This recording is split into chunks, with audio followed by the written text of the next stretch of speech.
Hey guys, welcome back to Fantasy Tipped. Julian here for the second sell high and buy low episode of the year.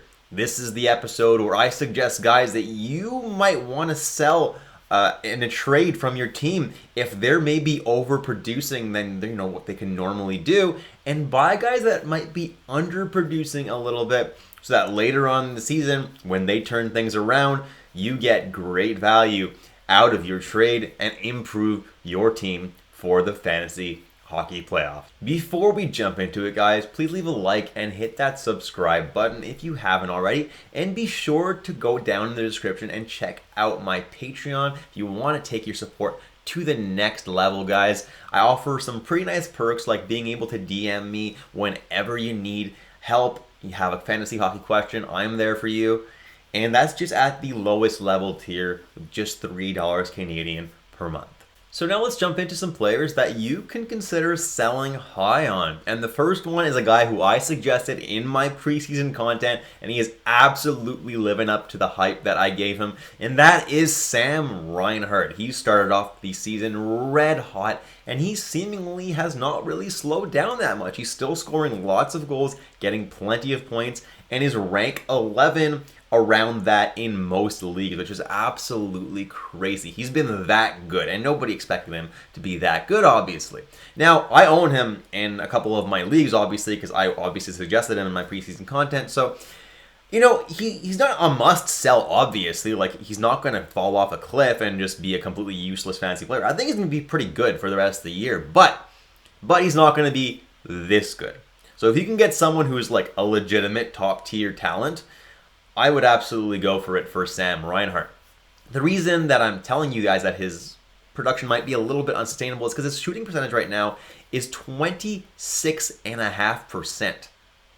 His career average is 14.5%. So he's almost shooting at double what he should be. So he has about double the amount of goals that he, in theory, should have, right? So that seems a little bit unsustainable. And then his on-ice shooting percentage is also 12.1. And a normal on-ice shooting percentage is closer to 10 usually. So that might go down a little bit as well. But overall, Sam Reinhart is going to be a great player all year round. He's getting top-line deployment with Barkov and is still getting top power play deployment. So you definitely, if you don't want to sell him, you absolutely don't have to. I would just do so if you're getting a really good offer for a top tier first round talent kind of player. The next guy on this list is Noah Dobson, and he's kind of the same thing. I think he's doing great, and while he may be doing a little bit unsustainably great, he's still gonna have a pretty great end of year. Now, his shooting percentage is 9.1%, whereas his career average is 6.3. So maybe he has a couple more goals than he would normally have, but that's nothing too crazy. His on-ice shooting percentage, though, is a little bit high at 13%. His career average is 10%, so that's probably going to go down. So he's probably going to get a few less assists here and there. But overall, Noah Dobson is going to be a great player, right? He's ranked 37 right now. He's probably not going to finish rank 37. He's probably going to finish closer to rank 90, 100-ish range, which is still absolutely great. But if you can get someone who you know is a top-tier player that is definitely going to finish in the top 50 players, that's where I would sell Noah Dobson. Otherwise, it doesn't hurt to hold him at all. He's definitely going to have a great end of the year. All right, this next guy is kind of a must-sell at this point. I don't know how much longer he's going to be able to keep this up. That is Trevor Moore. His shooting percentage currently is 18%. His career average is 9.5%. So he's basically shooting at double what his career average is, and that's definitely going to regress. Yes, he's getting second line time right now, but he's not even getting top power play time. And if you look at even more in-depth stats like on-ice shooting percentage and PDO, they're very high as well at 12.5 and 103 respectively, which means he's getting a little bit lucky, and a lot of those goals particularly are going to dry up quite a bit. And that's why I think Trevor Moore, if you can sell him for a guy who you know is going to be consistently good and is a guy who has been proving year after year that he's a solid, consistent player, I would trade Trevor Moore for him in a heartbeat. Ryan O'Reilly's having himself an amazing year, right? He's ranked 66 or so in most leagues, which is absolutely crazy. Obviously, Philip Forsberg having an amazing year is definitely helping Ryan O'Reilly a lot. And Philip Forsberg is someone who I think can be great all year. I'm not going to tell you that Philip Forsberg is going to slow down. He's a great player. O'Reilly, though, I think a lot of his percentages are a little bit inflated here.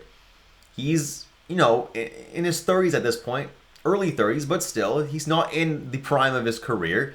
He's shooting at 19% right now. And his career average has always been around 11-12%. So that's quite a bit higher. So those goals that he's been getting are going to go down a little bit. He's not going to get quite as many goals down the stretch. And the on-ice shooting percentage kind of backs that up as well. He's at 12.5%, which is a little bit high. I think the assists are relatively sustainable, but the goals are going to be less because that's just not a sustainable shooting percentage for Ryan O'Reilly. Overall, though, I think he's still going to have a pretty good year for the rest of the year, playing with Philip Forsberg on the top line and top power play.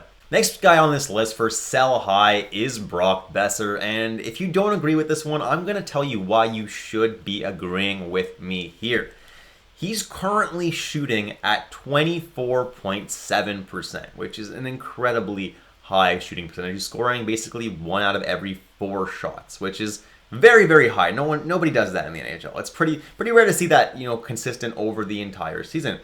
His career average is 13.4%. He's currently leading the NHL in goals. Do you think that's really going to continue for the rest of the year? No way in hell. Come on. His on-ice shooting percentage and PDO back this up as well.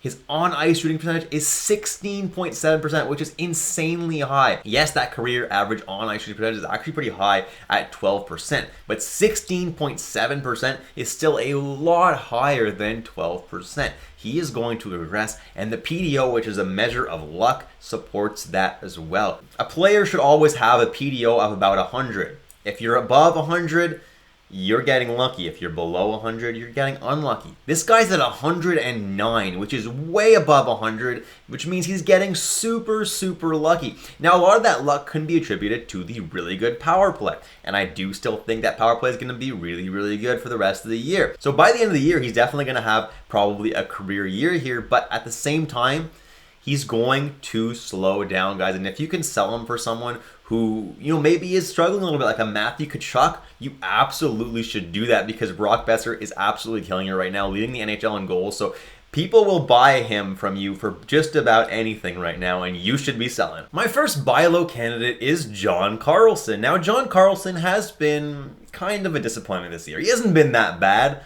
but considering you probably drafted him, somewhere between the 6th and, 12th rounds this year, he hasn't really returned on your investment. Now, rank 179 or so in most leagues is nothing too bad, but you definitely would like more from him. I'm here to tell you that he's probably going to do a little bit better down the stretch. Right now, he only has 1 goal, but he has been shooting the puck quite a bit, so his shooting percentage is 1.9%. His career average is 6.4%, so he should have 2 to 3 more goals at least on the season, so expect that to turn around and him to score a little bit more often.